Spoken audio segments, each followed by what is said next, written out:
సొంత కుటుంబ సభ్యులే సంభాజీను ఎలా వెన్నుపోటు పొడిచారో మనం లాస్ట్ వీడియోలో చూసాం. అయితే ఆ తర్వాత ఔరంగజేబ్ సంభాజీ మహారాజును 40 రోజులు ఎంతో క్రూరంగా చిత్రహింసలు పెట్టి చంపాడు. అతని చర్మాన్ని ఒలిచి గాయాలలో ఉప్పు రాశారు, కళ్ళల్లో కారం కొట్టారు, శరీరం నుండి మాంసాన్ని కోసి కుక్కలకు ఆహారంగా వేశారు, చేతి గోళ్లు లాగేశారు, బాగా కాల్చిన ఇనుప చువ్వలను సంభాజీ కళ్ళలో దూర్చి అతని గుడ్డివాడించేశారు, నాలుకను కోశారు, శరీరాన్ని ముక్కలు ముక్కలుగా నరికి సముద్రంలో విసిరేశారు. అతని తండ్రి ఛత్రపతి శివాజీ మహారాజ్ ఆశయమైన స్వరాజ్యం కోసం అతను 40 రోజుల పాటు ఇంతటి క్రూరమైన చిత్రహింసలు అనుభవించాడు. 1689 మార్చి 11న సంభాజీ మహారాజ్ ప్రాణాలు వదిలేశాడు.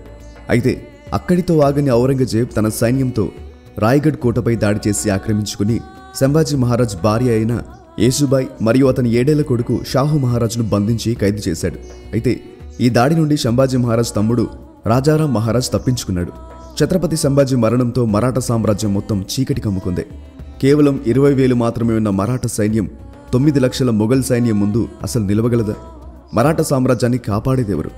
ఇలాంటి పరిస్థితుల్లో కేవలం 19 ఏళ్ల వయసులోనే మరాఠా సామ్రాజ్యం యొక్క బరువును భుజాన వేసుకున్నాడు ఛత్రపతి రాజారాం మహారాజ్. ఇతను సంభాజీ మహారాజ్కు తమ్ముడు. అయితే సరిగ్గా ఆ సమయంలో 2 మరాఠా వీరులు ఎంట్రీ ఇచ్చారు. వాళ్లే సంతాజీ గోర్పడే మరియు ధనాజీ జాదవ్లు.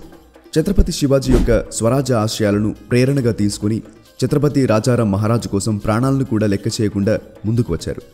ఆ కాలంలో భారతదేశం మొత్తం ఔరంగజేబ్ చేతుల్లో మొఘల్ సామ్రాజ్యం కింద ఉండేది. ఒక్క డెక్కన్ ప్రాంతం అంటే మరాఠాలో ఉన్న ప్రాంతం తప్ప.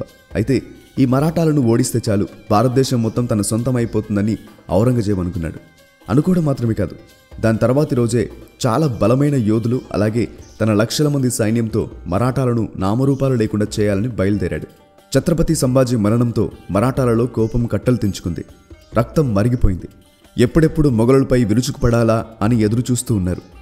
సంభాజీ మరణానికి ప్రతీకారం తీర్చుకోవాలని ఎంతో కాలంగా ఎదురుచూస్తున్నారు. సరిగ్గా అదే సమయంలోనే మరాఠాలకు ఔరంగజేబ్ తన లక్షల సైన్యంతో మహారాష్ట్రలోని తులాపూర్కి వచ్చాడు అన్న సమాచారం వచ్చింది. ఔరంగజేబ్ సంభాజీని చంపిన ప్రాంతం కూడా ఇదే. కాబట్టి తర్వాతి రోజే సంతాజీ గోర్పడే తన 2,000 మంది సైన్యంతో లక్షల మంది మొఘల్ సైన్యంపై చిరుతపులుల్లా విరుచుకుపడ్డాడు. మరాఠాలు చేసిన ఈ ఆకస్మిక దాడి కారణంగా మొఘలులు భయంతో పరుగులు తీశారు. ఒకవైపు లక్షల మొఘల్ సైన్యం ఔరంగజేబ్ ప్రాణాలు కాపాడాలని చూస్తుంటే, మరోవైపు మరాఠా సైన్యం చావడానికైనా చంపడానికైనా సిద్ధంగా ఉండి కనిపించిన వారిని కనిపించినట్టే నరుకుతూ వెళ్ళిపోయారు. ఈ దాడి నుండి ప్రాణాలు అరచేతుల్లో పెట్టుకుని ఔరంగజేబ్ పారిపోయాడు. ఈ దాడిలో ఔరంగజేబ్ ప్రాణాలతో తప్పించుకున్నాడు గాని మొఘల్ సామ్రాజ్యంలో మరాఠాలు అంటే భయం ఏర్పడింది. తర్వాతి రోజు ఆ ప్రాంతంలో జరిగిన మారణకాండను చూసి ఔరంగజేబ్ నోటి నుండి మాట రాలేదు. దేవుడా, ఈ మరాఠాలు ఏ మట్టి నుండి పుట్టారు? వీళ్ళు ఎవ్వరికి తలవంచరు, అలసిపోరు, అనుకున్నది సాధించే వరకు వెనక్కి తిరగరు. వీళ్లను నాశనం చేయాలి అనుకుంటూ మేమే సర్వనాశనం అయిపోయేలా ఉన్నాము అని తనలో తాను అనుకున్నాడు. ఇది జరిగిన 2 రోజులకు మరాఠా సైన్యం రాయ్గఢ్ కోటను ఆక్రమించుకున్న జుల్ఫికర్ ఖాన్ మరియు అతని సైన్యంపై దాడి చేసింది. దాడి చేయడం మాత్రమే కాదు, మొఘల్ సైన్యాన్ని తెగనరికి అక్కడ ఉన్న చాలా విలువైన మొఘల్ ఖజానాను, గుర్రాలను మరియు ఏనుగులను తీసుకుని పన్హాలకు తిరిగి వచ్చారు. ఈ విధంగా అవకాశం దొరికితే చాలు మొఘల్ సైన్యాన్ని నరికి అవతల పడేసేవారు మరాఠాలు. సంభాజీ మహారాజును బంధించిన ముకరబ్ ఖాన్కు 50,000 రూపాయలు ఇచ్చి కొంకన్ ప్రాంతానికి అధికారిగా నియమించాడు ఔరంగజేబ్. అయితే ఎలాగైనా అతని మీద పగ తీర్చుకోవాలని ఎప్పటినుండో ఎదురు చూస్తున్నారు మరాఠాలు. 1689 డిసెంబర్లో ఆ సమయం రానే వచ్చింది. సంతాజీ తన సైన్యంతో భీకరంగా ముకరబ్ ఖాన్తో తలబడ్డాడు. రక్తపు మడుగుల్లో ఉన్న ముకరబ్ ఖాన్ను తప్పించాలని మొఘలులు ప్రయత్నించిన సంతాజీ వెతికి వేటాడి ముకరబ్ ఖాన్ను చంపి సంభాజీ మహారాజ్ చావుకు ప్రతీకారం తీర్చుకున్నాడు.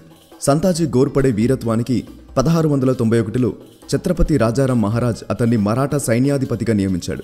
సైన్యాధిపతి అవడంతోనే సంతాజీ మొఘల్ సామ్రాజ్యం పైన 15 నుంచి 20,000 సైన్యంతో విరుచుకుపడ్డాడు. కర్ణాటక, కృష్ణానది ప్రాంతాలతో పాటు మరికొన్ని ప్రాంతాలను జయించి మరాఠా జెండా ఎగరవేశారు. సంతాజీ గోర్పడే మొఘల్ సైన్యంతో తలపడిన ప్రతిసారి మొఘల్ సైన్యం ఘోరంగా ఓడిపోయేది. భారతదేశంలోని శక్తివంతమైన ఔరంగజేబ్ను దాదాపు 17 సంవత్సరాలు కంటి మీద కునుకు లేకుండా సహ్యాద్రి పర్వతాలలో పరిగెత్తించారు. చివరికి అదే భయంతో ప్రాణాలు విడిచాడు ఔరంగజేబ్. మరాఠా సైన్యం అతన్ని తిరిగి ఢిల్లీ వెళ్ళనివ్వలేదు. ఇదే మహారాష్ట్ర భూమిలో పాతిపెట్టారు. దాంతో పూర్తి భారతదేశాన్ని ఆక్రమించుకొని పరిపాలించాలి అని తన కలగానే మిగిలిపోయింది. కారణం ఛత్రపతి శివాజీ మహారాజ్ యొక్క సైన్యం. ఔరంగజేబ్ చనిపోయేటప్పుడు రాసిన ఉత్తరంలో ఇదే శ్రీ ఛత్రపతి శివాజీ మహారాజ్ సైన్యం గురించే ప్రస్తావించాడు ఔరంగజేబ్. సో ఈ విధంగా మరాఠాలు సంభాజీ చావుకు ప్రతీకారం తీర్చుకున్నారు. వీడియో నచ్చితే తప్పకుండా లైక్ చేసి షేర్ చేయండి. అండ్ ఒకవేళ మీరు ఇంకా ఈ ఛానల్ను సబ్స్క్రైబ్ చేయనట్టయితే వెంటనే సబ్స్క్రైబ్ చేయండి.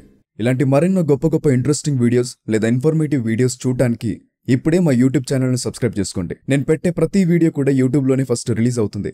కాబట్టి మీరు ఏ వీడియో కూడా మిస్ అవ్వకుండా ఉండటానికి ఇప్పుడే యూట్యూబ్ ఛానల్ని కూడా సబ్స్క్రైబ్ చేసుకోండి. కింద కామెంట్ బాక్స్లో మీకు మా యూట్యూబ్ లింక్ కనబడుతుంది. అక్కడ క్లిక్ చేసి వెంటనే మా ఛానల్ని సబ్స్క్రైబ్ చేసుకోండి. ఇలాంటి గొప్ప గొప్ప వీడియోస్ మీరు మిస్ అవ్వకుండా ఉంటారు.